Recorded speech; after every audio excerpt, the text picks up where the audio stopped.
Car ಹಾಗೂ ಮಹೀಂದ್ರ ಬುಲೆರೋ ನಡುವೆ ಡಿಕ್ಕಿ ಸಂಭವಿಸಿದ ಪರಿಣಾಮ ಓರ್ವ ಮೃತಪಟ್ಟು 4 ಗಂಭೀರ ಗಾಯಗೊಂಡ ಘಟನೆ ಉಪ್ಪಿನಂಗಡಿ ಸುಬ್ರಹ್ಮಣ್ಯ ರಾಜ್ಯ ಹೆದ್ದಾರಿಯ ಪದವು ಎಂಬಲ್ಲಿ ನಡೆದಿದೆ. ಉಪ್ಪಿನಂಗಡಿಯಿಂದ ಕಡಬ ಕಡೆಗೆ ಬರುತ್ತಿದ್ದ ಪದವು ಬಲ್ಲಿಯ ನಡುವೆ ತಿರುವಿನಲ್ಲಿ ಅಪಘಾತ ಸಂಭವಿಸಿದ್ದು, ಘಟನೆಯಲ್ಲಿ ಹೊಸಮಠ ಹಲ್ಲಂಗೇರಿ ನಿವಾಸಿ ನವೀನ್ ಮಾರ್ಟಿಸ್ ಮೃತರೆಂದು ಗುರುತಿಸಲಾಗಿದೆ. ಕಾರಿನಲ್ಲಿದ್ದ ಮೃತರ ತಂದೆ ನಿಕೋಲಸ್ ಮಾರ್ಟಿಸ್, ತಾಯಿ ಸಿಸಿಲಿಯಾ ಲಸ್ರಾದೋ, ಸಹೋದರಿ ಸುಷ್ಮಾ ಮಾರ್ಟಿಸ್ ಹಾಗೂ ಪತ್ನಿ ಗಂಭೀರ ಗಾಯಗೊಂಡಿದ್ದು ಪುತ್ತೂರು ಆಸ್ಪತ್ರೆಗೆ ದಾಖಲಿಸಲಾಗಿದೆ.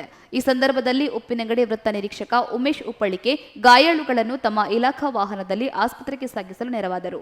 ಕಡಬ ಠಾಣಾಧಿಕಾರಿ ರುಕ್ಮಾ ನಾಯಕ್ ನೇತೃತ್ವದ ಪೊಲೀಸರ ತಂಡ ಘಟನಾ ಸ್ಥಳಕ್ಕೆ ಆಗಮಿಸಿ ರಸ್ತೆಯನ್ನು ಸುಗಮ ಸಂಚಾರಕ್ಕೆ ಅನುವು ಮಾಡಿಕೊಟ್ಟಿದ್ದಾರೆ. ಈ ಬಗ್ಗೆ ಕಡಬ ಪೊಲೀಸ್ ಠಾಣೆಯಲ್ಲಿ ಪ್ರಕರಣ ದಾಖಲಾಗಿದೆ.